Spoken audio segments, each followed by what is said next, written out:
Doctor Mamata ಅನ್ನೋ ಒಂದು ಪಾತ್ರ ಇದು. ಗೈನಕಾಲಜಿಸ್ಟ್ ನಾನು.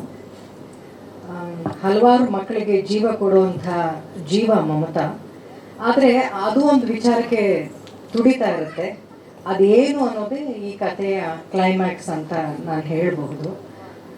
ಪಾತ್ರ ತುಂಬ ಸಾಫ್ಟಾಗಿ ಬಿಹೇವ್ ಮಾಡುತ್ತೆ, ಆದರೆ ಕಷ್ಟ ಅಂತ ಬಂದಾಗ ತುಂಬ ರೆಬಲ್ ಆಗಿ ರಿಯಾಕ್ಟ್ ಮಾಡುತ್ತೆ ಅನ್ನುವಂಥ ಒಂದು ಪಾತ್ರ ನಂದು.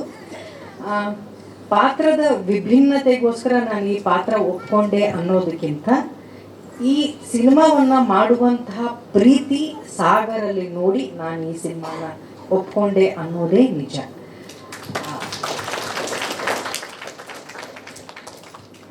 ಇಂಡಸ್ಟ್ರಿಗೆ ಬಂದು ಇಷ್ಟು ವರ್ಷದಲ್ಲಿ ಹಲವಾರು ಕಥೆಗಳನ್ನ ಕೇಳಿರ್ತೀವಿ, ಪಾತ್ರಕ್ಕೋಸ್ಕರ ಮಾಡ್ತೀವಿ, ಇನ್ನೊಂದ್ಸರಿ ಹೊಟ್ಟೆಪಾಡಿಗೋಸ್ಕರ ಮಾಡ್ತೀವಿ. ಇನ್ನು ಕೆಲವು ಚಿತ್ರರಂಗಕ್ಕೆ ಒಂದು ಒಳ್ಳೆಯ ಆಶಯ ಅಥವಾ ಒಳ್ಳೆಯ ಕಲ್ಪನೆಗಳಿರುವಂಥ ಒಂದು ಒಳ್ಳೆಯ ಟೀಮ್ ಹೊಸಬರೆಲ್ಲ ಬರಲಿ ಅಂತ. ಈಗೆಲ್ಲ ಮಾಧ್ಯಮದವರು ಹಿರಿಯರೆಲ್ಲ ಇದ್ದೀರಿ, ನೀವು ನೋಡಿದ್ದೀರಿ. ಎಲ್ಲ ಟೀಮ್ನಲ್ಲಿ ತುಂಬ ಜನ ಹೊಸಬರಿದ್ದಾರೆ. ನಾಯಕಿಯಿಂದ ಹಿಡಿದು ನಿರ್ದೇಶಕರು, ನಿರ್ಮಾಪಕರು ಎಲ್ಲರೂ ಡೆಬ್ಯೂ ಮಾಡ್ತಾ ಇದ್ದಾರೆ. ಸೊ ಗೊತ್ತಿಲ್ಲ ಲೈಕ್ ಟ್ಯಾಲೆಂಟ್ ಎಲ್ಲಿರುತ್ತೆ ಅಂತ. ಅವ್ರಿಗಿರುವಂತಹ ಆಸಕ್ತಿ, ಅವ್ರ ಕಥೆನ ಬರ್ಕೊಂಡು ಬಂದಂಥ ರೀತಿ ನನಗೆ ತುಂಬಾ ಇಷ್ಟ ಆಯಿತು. ಸಾಗರ್ ನನಗೆ ಈ ಪಾತ್ರಕ್ಕೆ ನೀವು ಮಾಡಲೇಬೇಕು ಅಂತ ಹೇಳೋದಕ್ಕಿಂತ ಹೆಚ್ಚಾಗಿ ನನಗೆ ಸಪೋರ್ಟ್ ಮಾಡಿ ಅಂತ ಕೇಳ್ಕೊಂಡ್ರು. ಬಹುಶಃ ಅದನ್ನು ನಾನು ಚಾಚು ತಪ್ಪದೆ ಮಾಡಿದ್ದೀನಿ ಅಂತ ನನಗೆ ಅನಿಸುತ್ತೆ. ನಿಮ್ಮೆಲ್ಲರ ಸಪೋರ್ಟ್ ಈ ಸಿನಿಮಾಗಿರಲಿ. ಒಂದು ಹೊಸ ತಂಡ ಬರ್ತಾ ಇದೆ, ಒಳ್ಳೆ ಕಲಾವಿದರು. ಚಿತ್ರರಂಗಕ್ಕೆ ಎಷ್ಟು ಕಲಾವಿದರು ಬಂದರೂ ಅಷ್ಟು ಒಳ್ಳೆಯದೇನೆ ನಮಗೆ. ನಾಯಕ ನಾಯಕಿಯರು ಎಲ್ಲರೂ ಬರಬೇಕು ಚಿತ್ರರಂಗಕ್ಕೆ. ಒಂದು ಒಳ್ಳೆಯ ಪ್ರಯತ್ನ ಮಾಡಿದ್ದಾರೆ ಈ ತಂಡದಿಂದ. ಒಂದು ಡೈರೆಕ್ಟರ್ ಆಗಿರ್ಬೋದು, ಮ್ಯೂಸಿಕ್ ಡೈರೆಕ್ಟರ್, ರೈಟರ್ ಎಲ್ಲರೂ ಒಳ್ಳೆಯ ಕಲಾವಿದರ ತಂಡನ ಕಟ್ಕೊಂಡಿದ್ದಾರೆ. ಅವ್ರ ಪಾತ್ರದ ಬಗ್ಗೆ ನನಗೆ ಬಹಳ ಇಷ್ಟ ಆಯಿತು. ಎಂಥ ಬಸ್ಸೇ ವಾಂಡ್ ಬಸ್ಸು.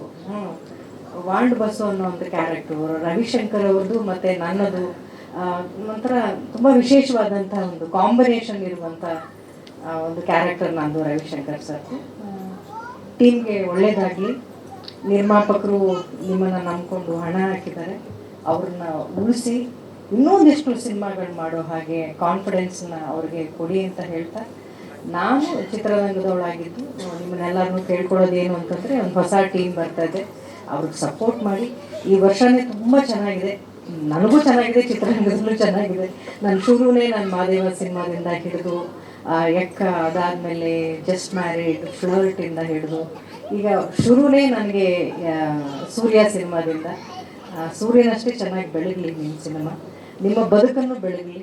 ನೀವು ನಿರ್ದೇಶಕರಾಗಬೇಕು ಅನ್ನೋ ಒಂದು ಆಸೆ, ಅದು ಇನ್ನೂ ಹಲವಾರು ಸಿನಿಮಾಗಳು ಮಾಡಿ ಅಂತ ಕೇಳ್ಕೊಳ್ತೀನಿ. ಎಲ್ಲರಿಗೂ ಒಳ್ಳೆಯದಾಗಲಿ. Thank you so much.